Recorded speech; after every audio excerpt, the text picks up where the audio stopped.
A paz do Senhor, jovens, como eu vinha prometido então, hoje nós estamos na lição de número 14, os huguenotes, né? E a semente do evangelho.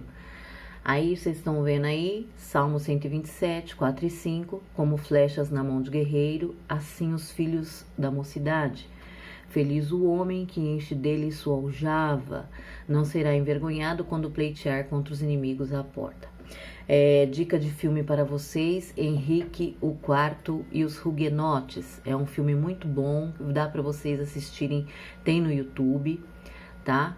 E dá para vocês assistirem tranquilamente, dá uma boa explicação sobre quem foi os Huguenotes, tá? Bora lá então. Aí eu coloquei uma imagem para vocês de arco e flecha, né? Na cerca está o arco e as flechas dentro de uma aljava, tá? Isso é um arco e, lógico, a bolsinha nas costas da moça aí, eu não sei se as duas figuras estão dando para você ver, por isso que eu coloquei a maior, é uma aljava. Então, a aljava, ela carrega em média de 12 a 18 flechas, né? Então, um flecheiro, como que eu posso falar? Um guerreiro flecheiro, ele tem que ter várias habilidades, né? Com o arco e com a flecha.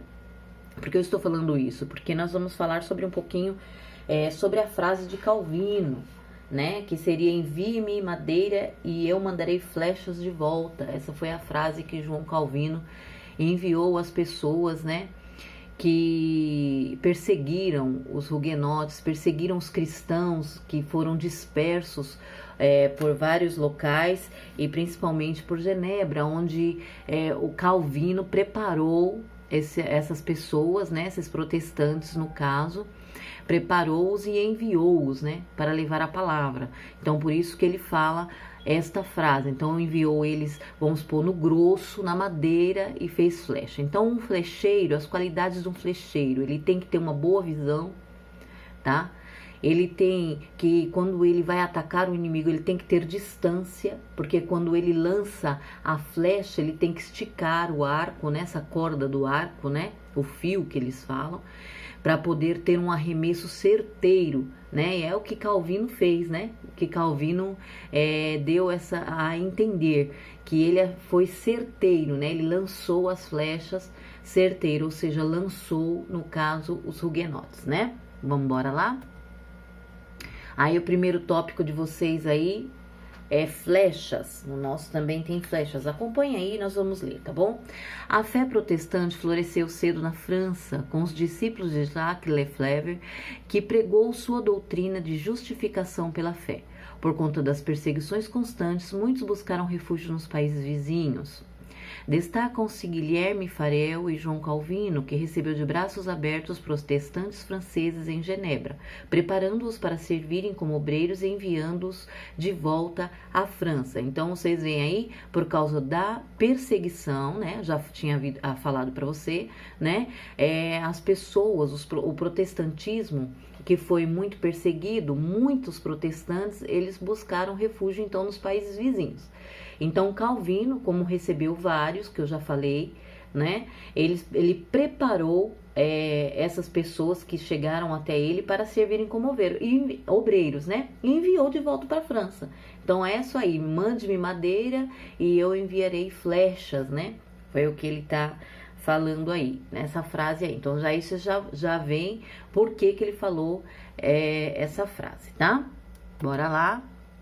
Os filhos na fé de Calvino foram como flechas na mão de um guerreiro, acabei de falar, que se encheu delas e as disparou por toda a Europa. A primeira igreja francesa dos discípulos de Calvino surgiu em 1555, e quando anos mais tarde havia 2.000 igrejas e 400.000 protestantes por toda a França. Os protestantes franceses passaram a ser chamados de huguenotes, decorrente provavelmente da palavra Huguenot, que significa confederados, referindo-se a uma forma como se organizavam, tá? Uma organização, né, de pessoas. Vamos lá? Aí a frase de Calvino, tá bom? Aí eu já falei sobre isso, observando a figura do arqueiro, que qualidades um homem que deseja lançar flechas deve ter. né? Então ele tem que ter um tiro certeiro, ele tem que ter uma mira boa, ele tem que ter uma habilidade, ele tem que saber, né? Lidar com a caça, lidar com o alvo, né? Tem que ter um belo alvo, porque você não pode atirar em qualquer canto, né? Tem que saber aonde que você vai atirar. É como se fosse o filme de Robin Hood. Se vocês puderem ver o filme de Robin Hood, vocês vão ter a noção o que é um arqueiro, né? Seria bom que vocês assistissem também para vocês só ter a noção assim como é um arqueiro, ou então alguns trailers do filme Robin Hood, tá? Bora lá. O segundo tópico aí é o sangue. O crescimento dos huguenotes se tornou preocupação para os nobres franceses que disputavam a coroa. Logo, os huguenotes se viram envolvidos em disputas políticas. O Duque de Guise mandou assassinar cerca de 1000 huguenotes na cidade de Vassy. Bora? Os huguenotes que chegaram à França como flechas na mão de guerreiro não confiaram sua segurança e sobrevivência a Deus e deixaram de andar nos caminhos do Senhor. Tá? Então, o que acontece aí? Quando eles voltaram à França e começou a perseguição muito forte contra eles, eles ficaram com medo. Então, muitos deixaram os caminhos do Senhor, tá? E muitos outros que foram liderados pelo almirante aí que tá falando aí, ó, Coligny, pegaram em armas, foram guerreiros. Então, de vez eles confiarem em Cristo, não, eles confiaram na arma. Então, eles foram lutar, ao invés de levar a palavra, não, eles foram guerrear, tá? É o que tá dizendo aí, ó. Liderados pelo almirante protestante Coligny, os huguenotes pegaram em armas e formaram um partido protestante que se opôs ao partido católico, lançando a França em 30 anos de guerras religiosas que arruinaram a nação. Então, os huguenotes, junto com esses partidos, né, partido católico, né, no caso aí, se uniram e fizeram a guerra, tá? Então, de um lado ficou o protestante, né, e do outro lado ficou os católicos. Então, ficou aquela guerra durante 30 anos, guerra mesmo, tá, gente? Guerra mesmo de arma, de ataque, de matar as pessoas, muita guerra por causa de religião, né? Isso não devia existir, né? Como hoje também tem, né? Catarina de Médici propôs um casamento entre sua filha Margarida e Henrique de Navarra, filho de um dos principais líderes huguenotes. A rainha regente se aliara ao Duque de Guise e, após uma tentativa falha de assassinar Coligny, deram a ordem para exterminar todos os huguenotes de Paris na madrugada do dia de São Bartolomeu. Então, olha aí, gente, Catarina de Médici, tá? Era a mãe dessa Margarida aí, uma rainha. O que acontece? Ela não gostava dos huguenotes, não gostava, e ela então se uniu, né, a uma pessoa aí, aos principais líderes, né, também, ela se uniu. E ela quis, então, se uniu ao Duque aí de Guise, que vocês estão vendo aí, e ela quis exterminar os huguenotes. Então, ela teve um plano. Ela queria que a Margarida casasse com o Henrique de Navarra. Esse Henrique de Navarra, ele era o principal líder dos huguenotes. Depois, mais pra frente, nós vamos ver que ele, para ser salvo nessa madrugada do dia de São Bartolomeu, para ele ser salvo, ele negou a sua fé. Gente, ele negou a sua fé. Porque ela queria que ele casasse com a filha dele para ter o domínio sobre ele, mas não teve domínio sobre ele, muito pelo contrário. Depois que ele casou, que ele ficou, né, com a moça lá, que acho que nem casou direito, ficou com ela, casou. O que acontece? Ela prende ele, ela prende o Henrique de Navarra, se vocês assistirem um filme muito interessante, e faz então um ataque, né, em Paris, nesse dia de São Bartolomeu, e matou muitos dos huguenotes. Ele ficou preso dentro do palácio, tá? Depois que ele casou. Quem mandava era essa Catarina aí, né? Essa Catarina, ela matava, fazia e acontecia, e não acontecia nada com ela, tá bom? Então ele negou, nesse dia da madrugada, para não ser morto, ele negou a sua fé cristã, tá? Então houve esse dia do Bartolomeu, que houve esse ataque do Duque e essa Catarina, e eles mataram muitos huguenotes, tá? Então aí é o que diz aí, né? O massacre da noite de São Bartolomeu repercutiu em uma onda de violência contra os protestantes em toda a França. Então foram cerca de 70 mil huguenotes foram assassinados naquela época. As reações do massacre foram as piores possíveis. O Papa Gregório XII celebrou a atitude da rainha regente e estabeleceu uma celebração anual para comemorar a extinção do protestantismo na França. Os huguenotes sobreviventes voltaram às armas e à disputa da prática. Então, o que restou dos huguenotes, ao invés deles continuarem a levar a palavra do Senhor, eles voltaram novamente a guerrear, voltaram novamente a pôr a mão em armas, a não crer em Deus, né? Porque eles ficaram com medo também, né, gente? 70 mil deles morreram, né? E olha como que coisa terrível. Ainda o Papa ainda comemorou, né? A extinção do protestantismo. Isso é uma coisa terrível, né? Você comemorar pela morte das pessoas, de mais de 70 mil pessoas. Mas foi o que aconteceu, para vocês verem o tamanho ódio que eles tinham dos protestantes. 3. Olha aí que interessante, 3. Aí é sementes, tá na revistinha de vocês. A paz conquistada pelos huguenotes foi extremamente custosa e durou menos de 100 anos. Em 1629, o cardeal Richelieu retomou as perseguições aos huguenotes e em 1685 o rei Luís XIV revogou o Edito de Nantes, tornando o protestantismo ilegal. Desta vez os huguenotes aprenderam a lição. Em vez de pegarem em armas, fugiram pelo mundo e viram sua fé florescer. Gente, o Edito de Nantes foi um decreto feito pelo Henrique IV, esse mesmo Henrique que negou a sua fé várias vezes. Ele negava e voltava, né? Talvez plano de Deus, isso também. Ele fez um edito. Esse edito, né, é uma lei, né? O decreto é uma lei, chama-se Edito de Nantes. E o decreto autorizava a liberdade de culto, né, com certos limites, aos protestantes calvinistas, tá?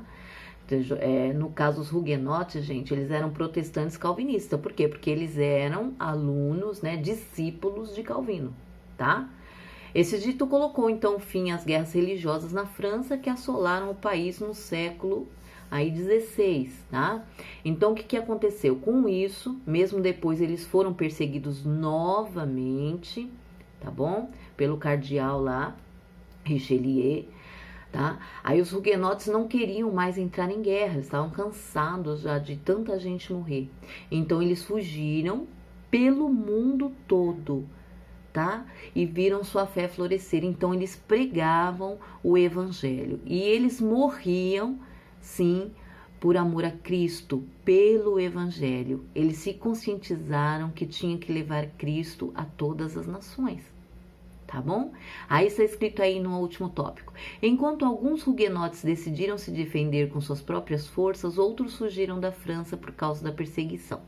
E seu legado comprova a máxima de Tertuliano, que o sangue derramado pelos cristãos é a semente do evangelho de Jesus Cristo. Então, gente, esses que fugiram da perseguição, eles deram o sangue, tá, pelo evangelho de Cristo, visto que eles foram espalhados e alguns países foram alcançados. Vamos ver aí, então, quais países foram alcançados, né, pelos huguenotes. Bora lá? O primeiro país alcançado aí foi o Brasil. Quando eles chegaram em 1557, eles chegaram na Baía de Guanabara. Baía de Guanabara é o Rio de Janeiro, tá, gente? Fica no Rio de Janeiro, tá bom? Eles foram exterminados pelos portugueses em 1560, tá bom? Que passaram a intensificar a colonização no Brasil. Por que eles foram exterminados pelos portugueses? Porque todo mundo sabe que o Brasil foi descoberto em 1500, né? E quando o Pedro Álvares Cabral chegou ao Brasil, ele fez a primeira missa. Então, eles eram totalmente católicos, portugueses totalmente católicos, né? O padre Anchieta, então, fez a primeira missa ali e entregou, rezou, né? Pelo Brasil, pela descoberta do Brasil, né? E em 1557, então, eles chegam ao Brasil, os huguenotes chegam ao Brasil. Então, os portugueses, eles não aceitando, né, uma nova religião, não aceitando o protestantismo, então, eles matam os huguenotes, né? Eles são exterminados pelos portugueses, tá? que descobriram o Brasil. Graças a Deus que, né, tem perseguição hoje no Brasil, sim, mas não extermina todas as pessoas assim. Nós temos liberdade, por enquanto, de culto, né? Nós temos essa liberdade, né? Bora lá, então? O segundo foi a Alemanha, tá? Cerca de 50 mil huguenotes se refugiaram nos reinos alemães protestantes, como a Prússia, tá? A Prússia, gente, é um reino alemão, tá? É como se fosse uma cidade, uma metrópole dentro da Alemanha, tá bom? Por isso que chama Prússia, não é Rússia, não, é Prússia mesmo, tá bom? Então, eles ajudaram aí, no caso aí a Prússia e os huguenotes, né, a se recuperar dos danos das guerras religiosas, né, católicos e protestantes, né. O próximo é o Reino Unido. Isso tudo está na revistinha, tá, gente? Olha aí, a partir de 1685, né, milhares deles fugiram para o Reino Unido e apoiaram Guilherme de Orange durante a Revolução Gloriosa, que culminou na Declaração dos Direitos de 1689, estabelecendo monarquia constitucional britânica, né? Então, o Reino Unido aí, eles ajudaram, entraram, então teve apoiaram muito esse Guilherme aí, não teve muita perseguição, havia perseguição, mas era mais leve em relação a eles. Então, eles levaram também a palavra ao Reino Unido, né? E o quarto aí é a África do Sul. Olha que interessante aí. Em 1687, um grupo de huguenotes migrou para a região da atual cidade do Cabo e ajudou a dinamizar a economia local, né? F.W. de Klerk, último presidente antes do fim do apartheid, né, e colaborador de Nelson Mandela, era de origem de huguenote. Olha aí que legal. Nelson Mandela, né, que foi preso por causa do apartheid, todo mundo sabe que é o apartheid, quem não sabe, pesquisa. Nelson Mandela é do nosso século, todo mundo conhece, né, aquele homem de cor, cabelinho branco, até a gente imagina ele dançando, tudo, né? Então, eles eram de origem huguenotes. Gente, huguenotes porque era da França e colocaram esse nome nele, né? Colaborador, confederados, mas eram os protestantes, né? Protestantes da linhagem de Calvino, tá bom? Bora lá. Está aí a conclusão, tá? Os protestantes na França tiveram de aprender da pior forma possível que nossa missão na Terra não é conquistar nações e direitos para a Igreja, mas ser frutíferos para o reino de Deus. Nossa tarefa é gerar novos discípulos por todo o mundo, filhos na fé que sejam flechas a alcançarem aqueles que ainda não conhecem a Cristo. Gente, olha que interessante, eu estive pensando esses dias, a igreja nunca mais será a mesma depois dessa pandemia. Nós temos que ter em nossa mente que devemos levar o evangelho, nem que for pela internet, nem que for conversando com as pessoas, porque a igreja vai começar certa perseguição com a igreja por conta dessa pandemia. Não será mais a mesma, né? Então nós temos que ter força para levar a palavra do Senhor e não guerrear com as armas que eles estão querendo que a gente guerreia, não se voltar contra o governo, não se revoltar contra o governo. Por quê? Porque isso vai gerar uma guerra e vai gerar mais ainda perseguição, né? A igreja não será a mesma, nós temos que alcançar as pessoas que precisam de Cristo. Os cultos serão diferentes, porque nós não podemos mais ter aglomerações. Então é a mesma coisa que estava acontecendo ali, né, no Huguenotes, né?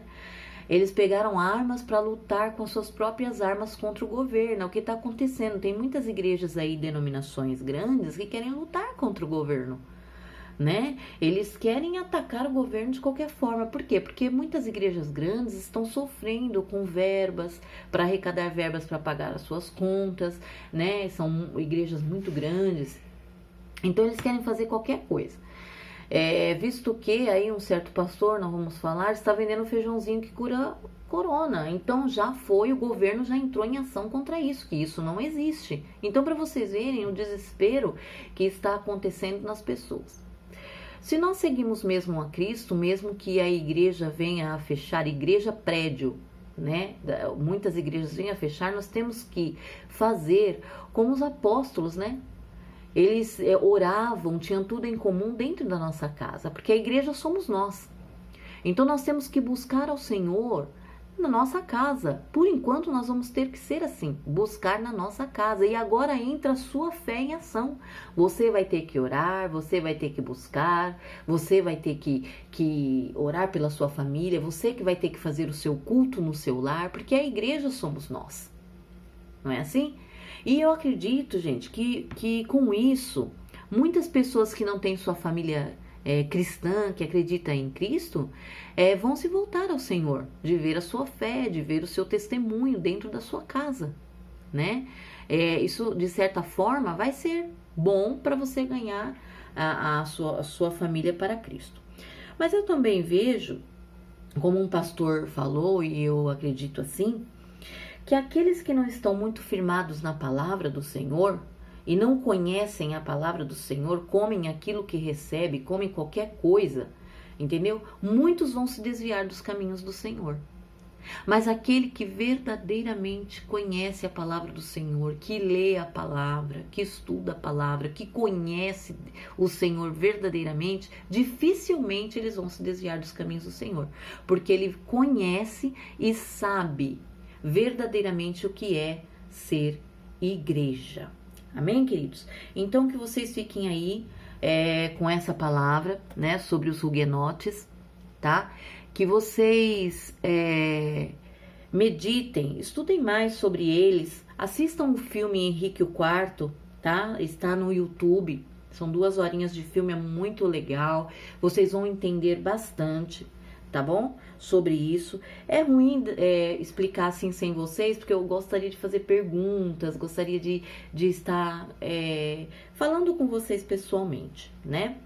Se a gente tivesse a oportunidade de fazer uma videoconferência, né? Vocês falam aí e a gente responde, ia ser legal.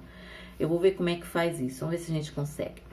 E a próxima aula, então, nós vamos falar sobre os irmãos moráveis e o avivamento missionário, tá?